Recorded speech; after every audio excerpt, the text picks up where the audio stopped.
Hello, everyone. Chrissy, guess what? Good morning. Hey. We're filming another episode. Do you want to say hi to everyone?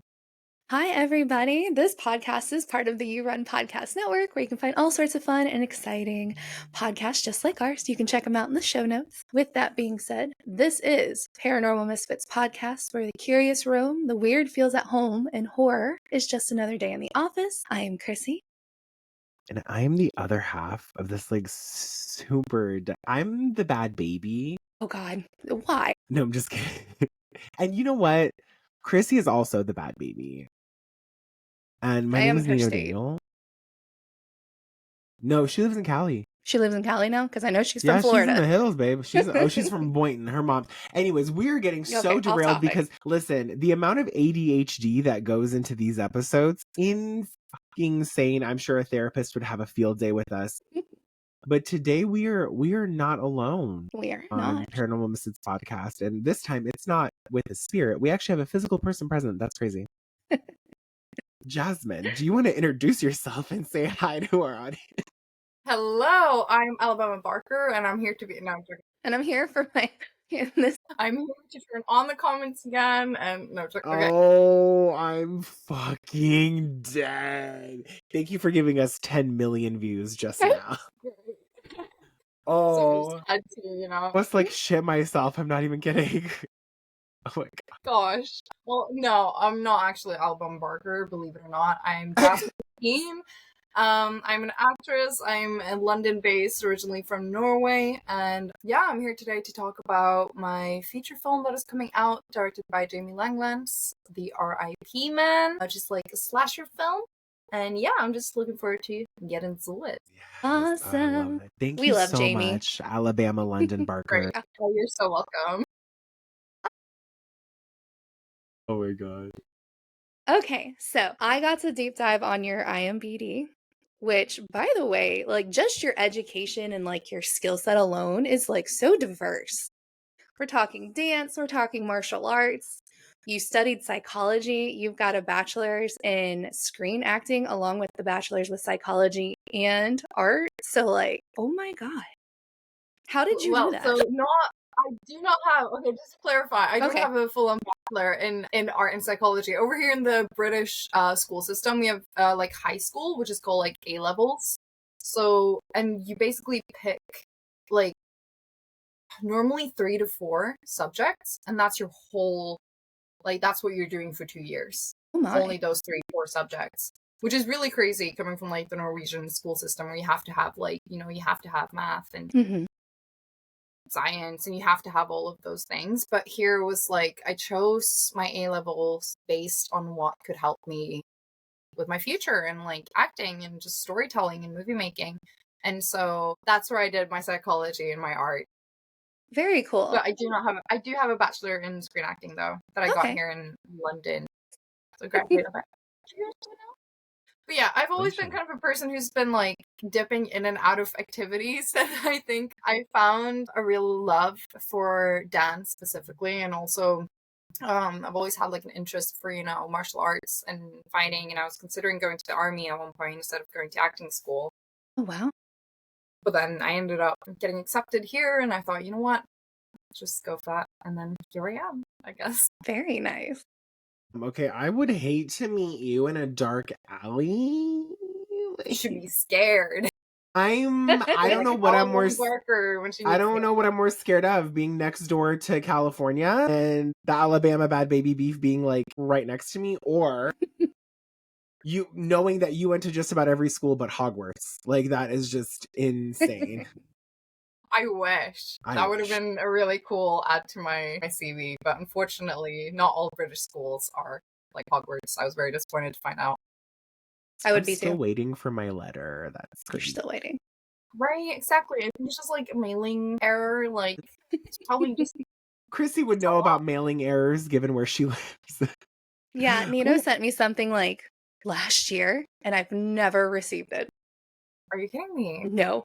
Oh no, that's the saddest thing ever. It just never shows up. I know, because he kept going, did you get it? No, I'd tell you if I did. Yeah, obviously. So. And you have no updates or anything either. Not with our mail system, that's for sure. Oh, goddamn. They're just like, well, you'll get it when you get it or it's lost. Oh, that's so sad. But now we co-host a podcast together. Because my grandma likes to knit sweaters and then send them over. And I always get worried that they'll get lost in the mail because she's put so much time into it and everything. But it's always, scary. So I think it's overseas, so just like far away. So, with your background, how do you bring that to like your roles? Whether it's directing or your screenwriting or producing and acting as well. Like, how do you bring that? And do you like kind of look at the characters and go, can I utilize these type of like talents? And do you like, I just want to know, because I was reading it, I was like, my God. No, definitely. I think all those things that I've studied and tried to learn about are very much applicable to not just like the field I want to go into, but also real life. And there are so many situations, so like with characters. I mean, film, you're trying to emulate real life and real emotions, and for the most part. And I think there are always cases where it reminds me of something I've learned about in psychology, like a case study I did, or a psychological theory, like the self what is it called? This theory, self-prophecy. Self-fulfilling prophecy. Self-fulfilling prophecy comes up a lot of the time, where I see characters sort of like being in this mindset of being a certain way, and they sort of end up being that way because of their mindset around it. And I see that very much in real life. I think in film school, so for screen acting, we also were taught how to make films, not just be in front of the camera, which I think gives a really interesting perspective as an actor, both to encourage us, going out there and making things ourselves and giving ourselves opportunities and our friends when we don't have any, or it just makes you a better actor to be around on set as well, I think, because you have more of an understanding of what everyone in the departments need from you. And so I'm very happy I went to like a screen specific study, because I was very torn between that, because we're in a lot of screen acting specific courses compared to like theater schools and stuff. But in the end, I'm very happy with my choice, because you can see it on set as well, I think. Very nice. How does that come up on set? Like, what does that mean? Well, so I guess it's not something I thought about really, but I guess it was an actress who brought it up, and she is, an older actress. She's worked in the industry for quite a while, but she's been in theater for years and years and years, and is just now getting into, the film scene. And she pulled me aside and was like, Jasmine, like, how you work so well with like the crew and the camera and the eye lines, and because I think being around it and having been behind the camera and around behind the scenes, you sort of see where you need to look, where you need to move, how you build that relationship with the camera. And that just comes with practice and knowledge, I think. But it's not something I thought about myself, but rather after she pointed it out, I do realize that you think about it every time you're on set, like, how can I make this person's job easier? Like, when should I take my bathroom break? Just the small things, but also like, okay, I need to move slowly here so that the camera can follow me. And I know that without having to be given that direction, I guess. Very intentional. Yes, but then the hard part with acting is it's not supposed to look intentional. It's supposed to look natural. Like, it's supposed to look natural. Like you just thought about it in the moment. And it took 7 days of blocking. Yeah, exactly. Yeah, because that can be kind of hard, because in theater you rehearse a lot, and in film I do find that some directors that I've worked with like to rehearse a lot, and that is an interesting sort of position to be placed in, where you've rehearsed this so many times. Okay, now how do I just forget about all this and make it seem like it's the first time I've ever done it? But it's interesting. And like on the R.I.P. Man, we've had minimal rehearsal, which I prefer, I think, because it's very much in the moment, and you just like, you show up on the day and you're given your your marks to hit. And that may also come with the fact that it is an independent project. We have less time, less budget to really like walk through those things, but I think it creates really organic moments. I'm excited. We're both excited to like hear about the process and see it. Yes. Yeah. It's been a really fun process. We only have, I only have for my character 1 day left of filming, which will be in a week, actually. Very cool. Yeah, so I'm gearing up for my final, it's kind of a big scene for my character. So yeah, I'm just prepping for that. So I was listening to a podcast you're on, and I don't remember which one it is, but you had mentioned you like psychological, like the thrillers and horrors. Is that also because of like you studying psychology and being like immersed in it, or is it just more of like that's just kind of like one of those subgenres within the horror that you just really like?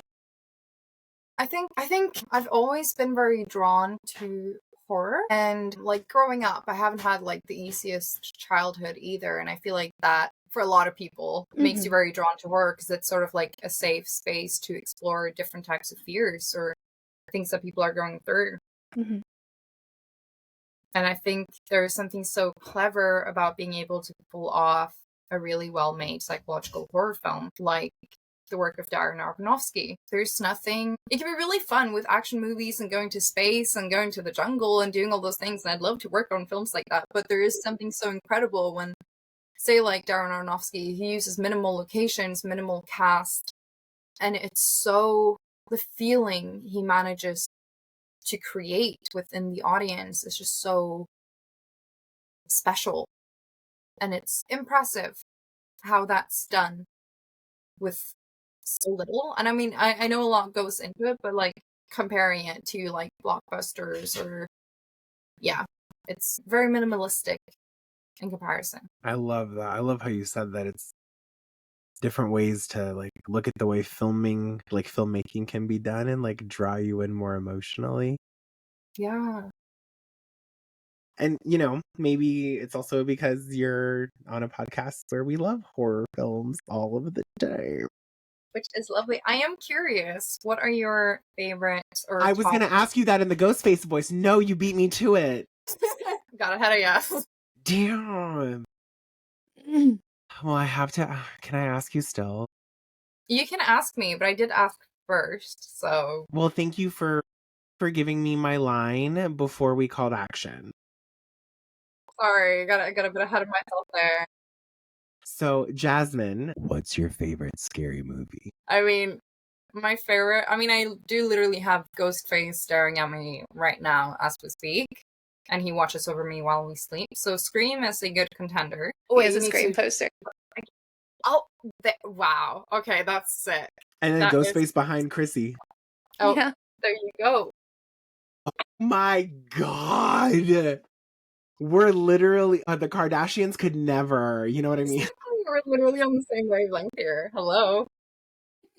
But my all-time favorite film is Suspiria by Dario Argento. And I think it'll always be my favorite because it's so unique.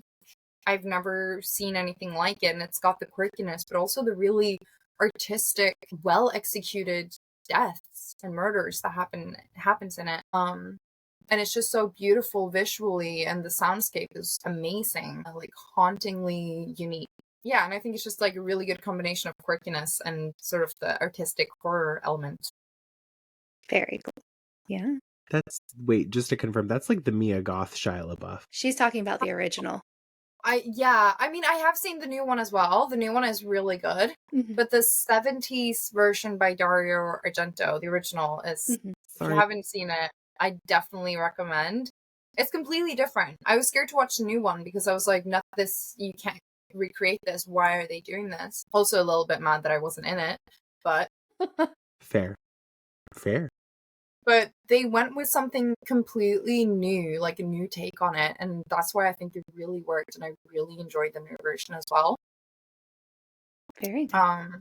But yeah, definitely watch the original one. Highly recommend. On my list. I'm adding it. Put it in our group chat, Chrissy. Okay, I'll remember that. Definitely. And you guys then? What films do you like? Like, what's your top 3? Or if you had to mention one film in a split second. So I have now officially, after 2024, I have a tie for first place. First one being High Tension, which is a French foreign film, came out in about 2012. Okay, I'll have to write that down.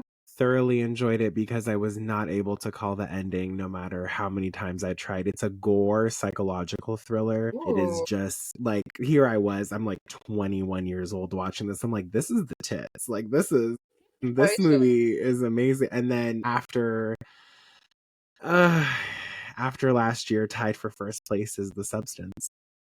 The Substance. I've heard some like mixed reviews about it. I haven't. They're liars. The people who don't like the movie are alcoholics. Okay, noted. I'll definitely have to like the movie. I need to watch it. You've not seen The Substance? I have. I started watching it, and then I had like a meeting to run to, and I was like, oh, I'll catch up with it later. And then I just never did, and I know. Jasmine, it's up for Best Picture tomorrow at the Oscars. The Oscars are tomorrow already? Yes, ma'am. Gosh, time is flying flying by so fast. Mm-hmm. Where is February gone? She left. January was like, January set up shop, took out some tables and chairs. February was like, who's all gonna be there? Like, no, literally. Gosh. Yeah, I need to watch that tonight then, basically. If you've got 2 hours and 22 minutes. Great. He has seen it quite a few times now. I've seen it 3 or 4 times now. Yeah. Well, I've heard the acting, I mean, from what I watched as well, like, beginning scenes, the acting is great. And it's like, it seems like such a relevant movie for the current events, current environment. So I've got like a little bit, we all know one of mine's Skeleton Key, just because I love it. It's got a great twist at the end. You can't even call it. Not to mention, I love the Louisiana vibes. And then, I was trying to remember. Angel Heart is one. It's like it's about the 80s or 90s time period. So the older Cosby daughter on the Cosby Show, Lisa Bonet, you remember she gets kicked off the show because she does what's considered an out of character movie. Because it's got Mickey Rourke, it's got, I believe it's Robert De Niro. Yeah. And then Lisa Bonet. No. Yeah, that's her name. Lenny Kravitz's ex-wife. Lisa Bonet. Okay. All right. But like, it's got like the old, like, detective vibes, because essentially that's what Mickey Rourke is, and it's post-war, but he has to travel down to Louisiana to figure out where a certain person is missing, and who employed him is Robert De Niro's character, who's Mr. Cypress, but you find out Mr. Cypress is actually the devil. Like, it's a whole, like, there's so much that goes on in that. It's oh my god. And it's another one to my list then. Yes, those two. It's like a theme between the movies you guys like, or movies where you can't see the twists at the end. Yes. I don't and like I feel like knowing. There's so many movies nowadays that are so predictable.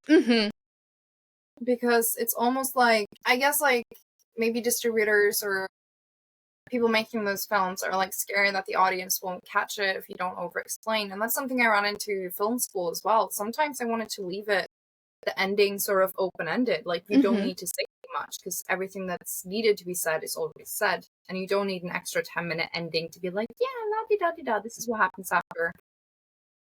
Like, and I feel like it's so rare nowadays for films to completely catch you off guard. And it's so incredible when it does happen. Yeah. Yes, absolutely. Are there any... We'll keep this to like a yes or no, just because I don't want you to give anything away. But with R.I.P. Man and just our love for Jamie, is there like something that alludes to a twist or something you didn't call when you were reading the script? Or like, was there something that you were like, oh, okay, we're doing that today? Perhaps some twists and turns here and there. Jasmine, okay, I'll take a perhaps. Yeah, that's a good one. We're aiming to release this summer, actually. Oh, fantastic. I'll be seated. So, yeah, so you won't have to wait too long. The way we've been shooting it is sort of scattered, because we've been kind of promoting it as we're filming to, obviously gain more funding and everything to be able to, make the movie the best it can be. Yeah, so my point with that was... Don't worry. No, it's great. We'll edit it. No, it's okay. Well, basically, they've been editing sort of as we go. which is why the sort of from the last couple of filming days to release can be so quick, because it has been worked on while we've been shooting. So yeah, it's been a very interesting new way for me as an actor to film a project and play a role. Because usually it's like bulk, right? Like you'd film from like January 3rd to like February 12th, and then it gets handed off to editing. Exactly. Like I have a project just by meeting today coming up where it's very much categorized into, your pre-production, production, post-production. They're all very much straight after each other. And so we'll have like a filming block specifically and a pre-production block where we're just like straight every day in the office doing that. But I think, with independent films, you sort of got to make do, and it's very much a collaborative process where everyone's, bringing their all to it, which is what's so wonderful about it. And I think it's a really smart way of doing it, the way Jamie and Reese have done it, to be able to make this. And so, because a bunch of the crew, they're all friends and like previous colleagues from different projects that have all like come together to want to make this. It's very communal. Did you come across the R.I.P. Man? Like how was it brought to you? Good question. And if you could speak clearly into the microphone, because this is very like much what I love hearing. Well, basically, so we have all these casting sites and everything in the UK, Mandy being one of them. And so that's where I saw the post for it. And so I applied, and I can't even remember if I sent a self tape now, but I was at least invited to the pub actually. Okay. Like a casting at a pub? Yep. We got cast in a pub. That's so rock and roll though. Like it's so British, so rock and roll. No, but it was really funny actually, because I had no idea what I was going into. All I heard was like, oh yeah, we're all meeting at the pub. Go over the script, and when I was like, cool. Didn't necessarily know like what character they fully had in mind for me, or but yeah, so there were about 6 of us actors, and then Reese and Jamie. And then it ended up being really lovely. We just all got together, had a drink, looked over the script, spoke a little bit about the characters and the way we were going to shoot it and everything. It was sort of a way for Reese and Jamie to see who we were as people and how we could, align with the characters that they had written, and how we interact with each other as a group, if we would have good chemistry. And about a week later, we were filming. Oh my gosh. Yeah.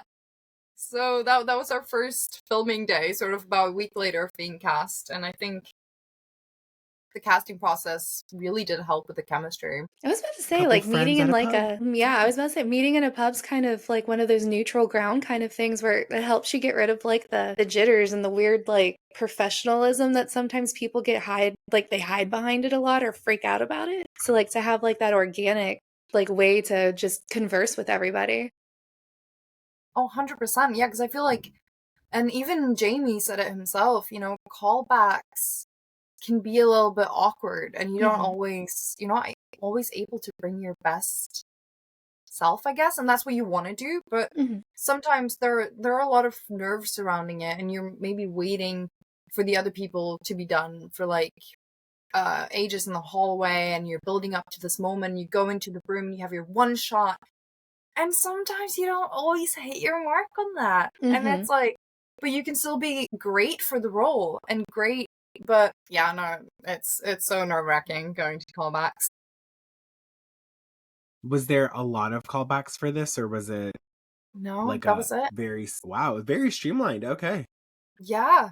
No, I think they sort of knew what they were looking for, and I guess they were happy with like most of us 6 actors made it through. And then what was interesting though is my boyfriend in the script was not cast, so I had not met him until the day we were filming. Oh gosh. Yeah, so the nerves were definitely high. So it's but luckily Maximus, who plays Donnie, my boyfriend, Clarissa's boyfriend, we get along really well. Luckily he's not that much of a weirdo. If you're listening to this now, oh my gosh. really quick, before we go any further, we're going to take a quick advert break. For us, it's going to be just a couple of seconds, but for you guys, we will come back into your ears and your cars in like a minute or 5. Okay, bye. Hey everyone, Chrissy here. I want to turn you guys on to another one of our You Run podcast members. It's the Girl in the Game Movie podcast. You got 2 special hosts, Beck and Jay, and every Tuesday they drop a new episode where they pick a movie to talk about. So they're not just horror based and they're not just pop culture based. They cover all, including limited series TV shows such as The Fall of the House of Usher. And they discuss everything they like and don't like about the movies, the cast, the production, and more. You can check them out on YouTube and Spotify, and you can also check them out on yourunpodcast.com. And we're back. I'm going to clear my throat. Oh my gosh. And I'm like battling. Arizona decided to like change its weather overnight. And it's super cool for your allergies. Like it's super cool to like not have a clear voice and congestion. Love that for you. Thank you so much. I don't think I sound as underwater as Alabama Barker actually is. So like you're back at that. There's gonna be a few. No, since we're listening, and this episode is like, I think it's coming out like end of April sometime. So mental check for all 3 of us. Sorry, I almost knocked over my mic again. Mental check for all 3 of us. How is the beef going? Let's figure that out. Maybe How did it text each end? other. How did it end? I mean, Danielle won. That's all I can say. I mean, hello. Well, yeah. I mean, hello. I am curious to see whether some lawsuits will come out from this, though, by the time. Well, who are you? They love that stuff. Kris Jenner is as close to lawsuits as she is to taking 15% of her children's earnings. Like, oh. Yeah, because I was gonna say as well, like, I feel like a stereotype for Americans, and you guys can say that this is wrong, but like, a stereotype we have for you guys is basically the smallest thing, lawsuit. I'll see. Depending on where you're at, wrong. yeah. You're not wrong. Depending on where you're at. Like, some of us, sure, maybe in California, if you're rich, like the smallest thing lawsuit for me, I have guns. I have literally behind me, I have a crossbow. Like, we handle things a little differently. I see. Okay. Yeah. We have Chrissy, what do you guys do in Florida? You guys just throw bath salts at people. Like, so it was the running joke in Florida is to get rid of a body, you stuff it full of marshmallows and go throw it in the Everglades because alligators love it. I guess. I don't know. Never tried it. Well, that's good to know. That's not right. I would hate to see the Michelin Man running through the Everglades. Before our little break, you were talking about meeting your on-screen boyfriend the day of first shoot. I think I'm curious to also know, like, are there, obviously, like, there's a planning that goes into things like, hey, you're going to do this and here's this. Are there ever any moments like in your acting career where you're like, this is an unexpected thing, I might need like a minute or 2 to like process it? Like what goes through your mind and how do you kind of work through that? I feel like, and I mean, I am so lucky to be entering the industry with where it's at in terms of making sure that the actors are comfortable and that things are pre-planned and that there are boundaries. I mean, intimacy coordinators are required now on sets. Did you hear that? Justin Baldoni, Blake Lively, Ryan Reynolds. Did you hear that? I'm so confused. I can't even keep up with what's going on. I just feel like one day the internet is like fully one way and then something else comes out and then they're the other way, and it's like it's so, the lines are so blurred. Yeah. That's pretty much it too. Pretty much. Yeah. Well, like, how do you work through that? Well, so say for this shoot, there's nothing that requires an intimacy coordinator. So in this case, me and Maximus have just been speaking like between each other, like, what's okay? Are you okay if I hold your hand? Is it okay if I sit like this? Is it okay? And he is so sweet and so like attentive and communicative about those things that it's making me feel really comfortable. And I hope that me checking in on him and asking him if things are alright is like making him feel comfortable as well, because like it's only really in a place you feel comfortable where you can like really sell it, I guess. Yeah. And I have been on sets, particularly before I'd never like had an on-screen kiss before, where all of a sudden on the day there were things that they wanted me to do that I just felt slightly uncomfortable with. And that is such an awkward position to be placed in as an actor of like, okay, I don't want to be difficult. I don't want to cause any issues. I don't want to put this production behind. We're in a rush. You know. Yeah, 100%. But at the same time, it's like, it's so hard sometimes to stand up for yourself and just be like, look, I'm not comfortable with that. But you have to. It's so important to speak up.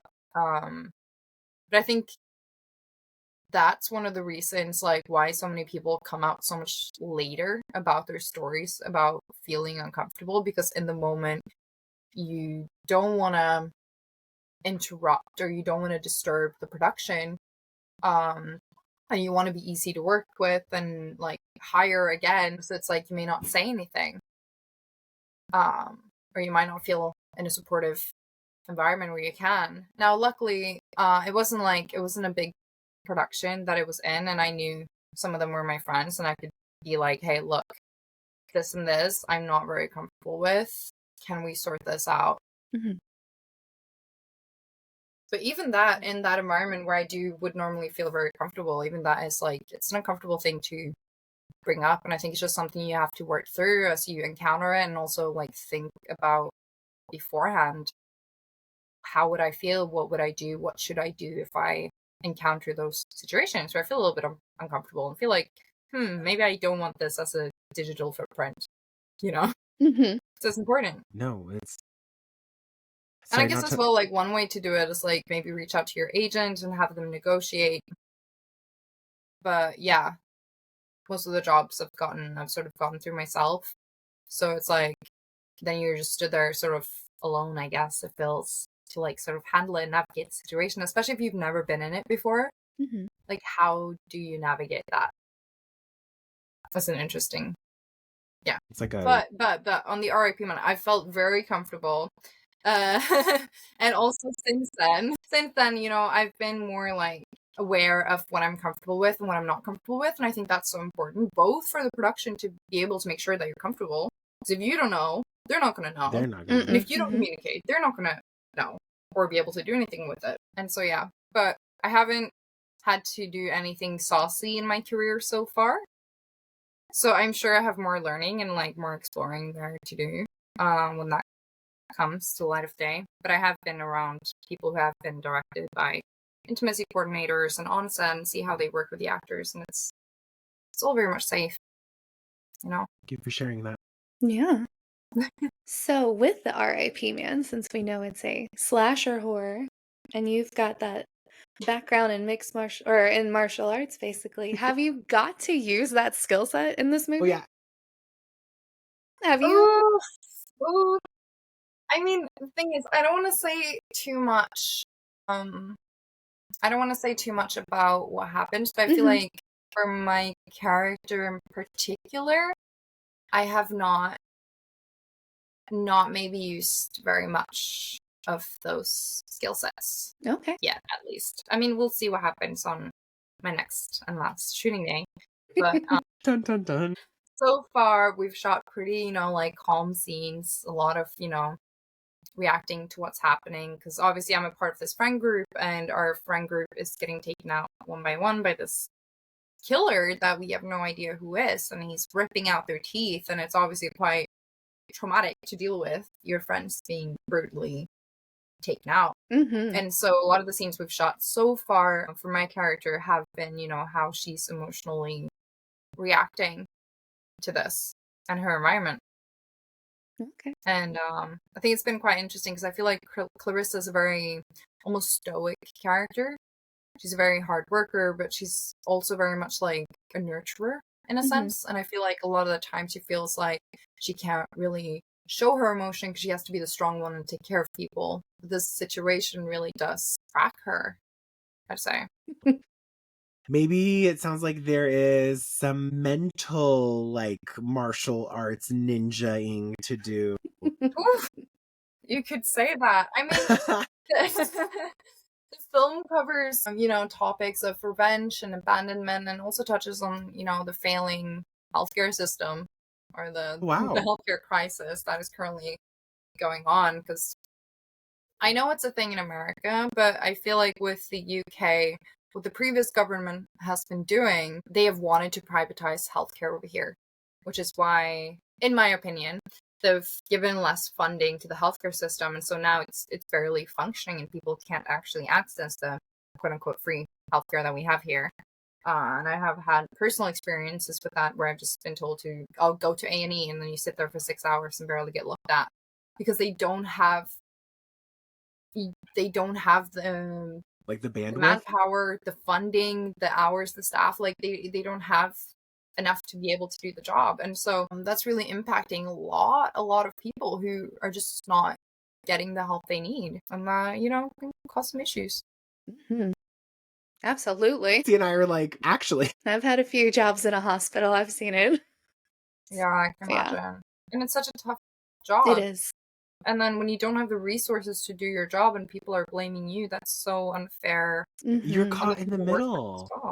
You're like caught in the middle. I'm so sorry, I didn't mean to interrupt you, but like you're literally like, patients don't like me. My higher up people who I'm relying on don't want to even care to see me, and here I am just trying to do good and trying to help people, trying to save the world on $5. Like, and it's a really unsafe environment for like the healthcare providers. So like, I think there's been 2 or 3 nurses just within the past week that have either been beaten or stabbed or just by patients. Like in Florida? Not in the US itself. Florida was it here in Florida? There was one nurse where a psych patient wasn't properly restrained and he broke like almost every bone in her face. Yeah. There was a doctor who got stabbed in the ER. I was like, oh, no. Mm-mm. Yeah, it is. You can tell when it gets privatized and when they're not actually doing what what people are expecting. Like you barely get sometimes even just the bare minimum with our healthcare. So yeah, and then you pay like astronomical prices. That's the thing. Like people don't actually go and seek out the help they need, and it gets to a point where they are stabbing the doctors at the at the A&E or because like the problems have gone so far because like it's hard to reach out and it's hard to actually be able to afford the help that you need. And so I'm really hoping with the new government that we have here in the UK that they'll sort of be able to turn that around, all the damage that has been done in that sector. Yeah, absolutely. You should not be feeling unsafe and like your life is in danger trying to save life. Right. Like that. Literally. You're going to a provider, like if you're the patient, you just you need the support, and you know that there's providers who are there to do that. We're gonna sharp right turn it really quick if you don't mind, just because this is a fun topic with healthcare. We'll wait for R.I.P. Man. I wanted to ask if you can give us like a little tease in the form of not trying to breach any contracts or anything, but is there something like as an audience that we should look out for, like when it gets to this scene, look out for, like, is there like something that you want to maybe highlight, like, oh, I really enjoyed when this scene happens, or this like little breadcrumby thing happens? Okay. Yeah, I mean, for my character personally, the scene we're gonna film is quite exciting. I'm not entirely sure what I can say and cannot say, but I'll just say, it's her birthday. And I think that's gonna be quite a fun scene. I think the thing with the R.I.P. Man is it is a slasher. It's not to the point of like Terrifier slasher, but more of like no, more in the realm of like a Scream slasher. Okay. Okay. What is interesting about our killer, the R.I.P. Man, is that he is born with this condition called anodontia, and so he has no teeth. This is a very rare dental condition, and so what he does to his victims when he takes them out, he pulls out their teeth as well. So I guess that's something you can be expecting whenever you see some murder on screen. So, God, Yeah. Okay. One thing, he likes to do. Note to self when I go to my dentist, like just knife in hand. I should not be saying that. We just had a whole conversation about stabbing healthcare providers. Oh my God. Contextually, sorry guys, have zero. Sorry, it's the Alzheimer's. It's kicking in. No, that's okay. So you heard it here first. When there's a little birthday celebration to look out for. I'm excited. Oh my God. I think that's quite a big scene for my characters. I'm really excited to, film that, and got a nice outfit. That always helps. Prepared. So she's gonna, slay the day away. Not literally. Or is she? Who knows? We don't know. Oh my God. But yeah. So cool. I love it. So what challenges have you... Oh, go ahead. Sorry. What challenges have you guys had with filming? I think, so I know they had to reshoot. So obviously with it being low budget, you have to get quite creative in terms of some of the deaths that are happening. And I wasn't on set for this day, but I know they had to reshoot something. But then, so basically one of them, they had this like, not a full-on saw, but like something that's used to, cut like garden bushes and stuff like that. Yeah. And that happened to break in one of the scenes unintentionally, somehow cutting through some stuff. And so I know they had to go back and like reshoot that. And any other challenges for me personally as an actor, I found it like a really informative challenge to, shoot so scattered and sort of not shoot for a month and then come back to the character, and having been on other projects, and especially the last filming day we did, it was sort of in the middle of a shooting block that I had for another project. And for the other project that I was doing, it was a vertical drama. I don't know if you've seen them online, but it's those that you can scroll through, and they're really dramatic and really heightened. And yeah. They're really fun to work on, but they're very intense when it comes to the actual shooting. And so I came on from, I think, 5 days in a row, 12-hour days, very heightened, dramatic, a little bit silly acting, to then having like a 8:30 start, 2 hours down south in England the next morning, and had to be a serious, realistic character. And there were a couple of times that Jamie had to tell me, like, you don't have to force yourself to give reactions. And I was like, you're so right. Because I was so in the vertical drama of like the hope and the drama and the I'm better than you and he should propose to me kind of world, instead of like there's murders going around me and my friends are being taken out. Yeah, like Jamie's like, hey, your friends are being literally killed. Yes. Don't be so dramatic. Also, like, they need dentures. Like, I don't know how to tell you. Like, hello. No, that was definitely a challenge that came up for me, and something I learned from is definitely having to switch those mindsets between doing those things. And also I was deadly tired, and so I really hope that doesn't come across on the screen. We can only hope for the best. As long as Jamie's happy, I'm happy, and he seemed happy. So, yeah. When you talk about like learning, especially from like a director and, maybe like other different people on set, who are some of the actors that you look up to or take notes from?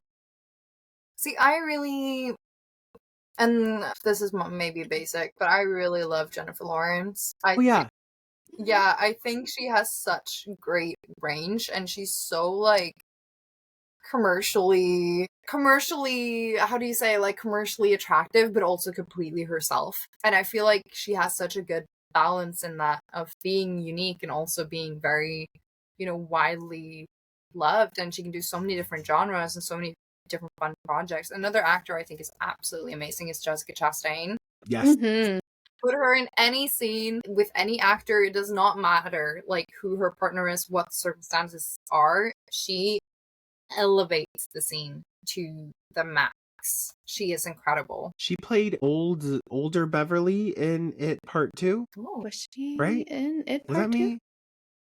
I've actually not seen It Part 2 yet.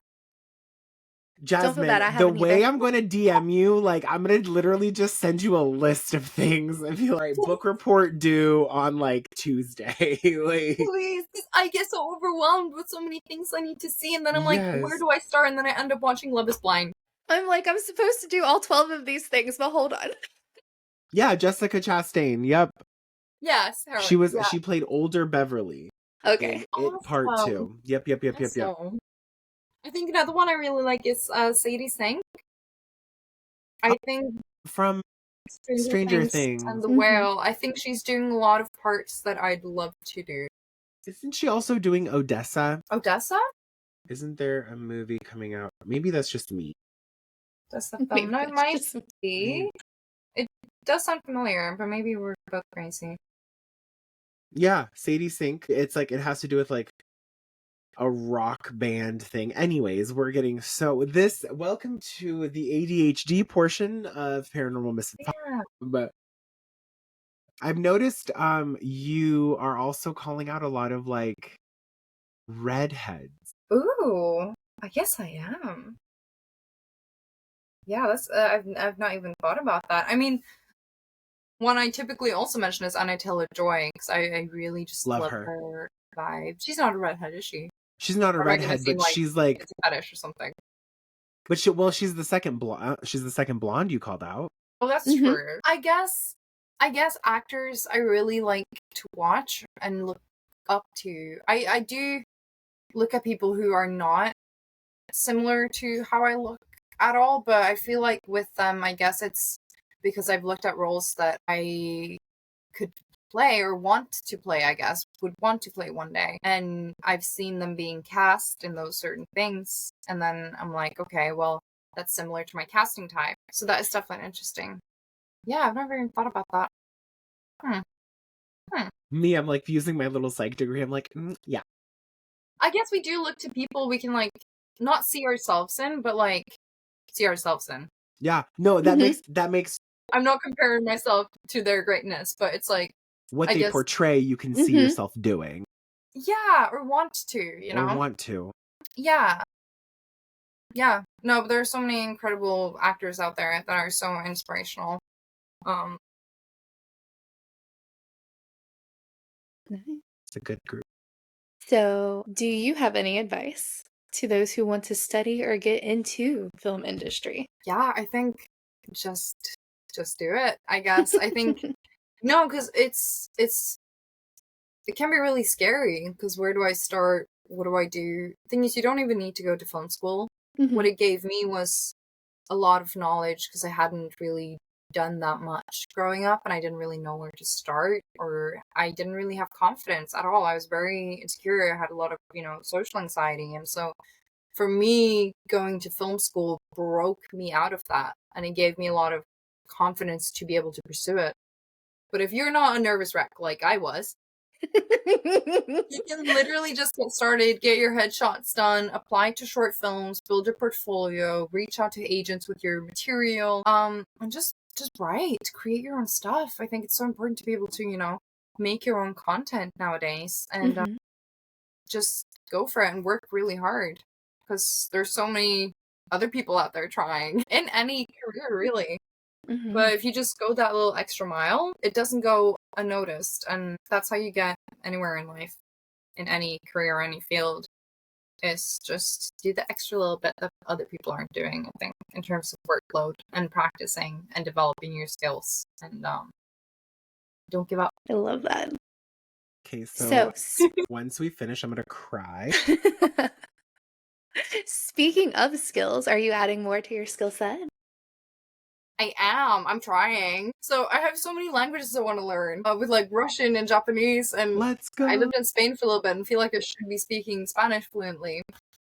And I get so overwhelmed with all the rest, but I've focused on Spanish for now, and then Japanese and Russian later. And I'm currently trying to learn how to play my electric guitar, because that'd be awesome. I got my mom's old camera, so I'm trying to get into photography and some BTS photography for fun. Because I think it's always fun seeing people in their group and sort of capture that. And so yeah, and I am actually currently working on a project that I want to develop into a feature film eventually.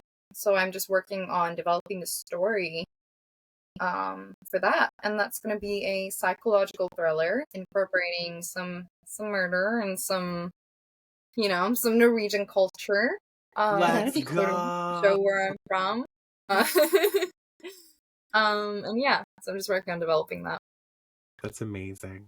Yeah. If it's cool to ask this, and this is just from a professional standpoint, like, to those who are already, whether they're brand new, like as they're listening to this, today's their first day on set or today's their 1 millionth day on set, in a short sentence, what is a piece of advice or something that you've learned that you would bestow on someone that has stuck with you? I think the most important thing that I've learned just in life and on set is that your fears are not real and they're holding you back. Yeah. And I think that's an important reminder for anyone at any stage in their lives. And even if you know this, you need that reminder sometimes because things can get overwhelming. But at the end of the day, you know, we have this one life and it's like, what the fuck are we doing?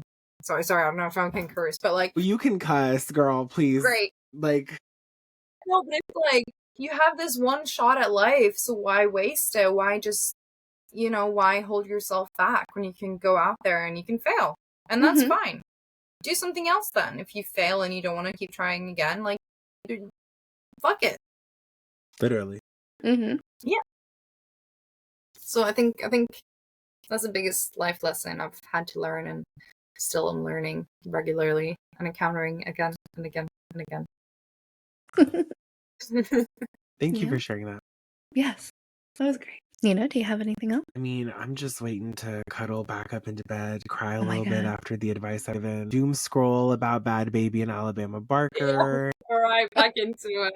And then I want to also make sure, and I know Chrissy mentioned this in some of our notes, like between the two of us, where can we find you? Like, not like your home, but like, you know what I mean? Not like, I feel like the R.I.P. Man is doing enough chasing with you. Social media-ly. So my address is... Oh my god. Can we have you back on more? This is like, you're like the perfect level of sass. Like, this is great. No, but I'm loving the dynamic that's going on here. This is great. No, so you can find me on Instagram. It's just Jasmine Kheen, Kheen.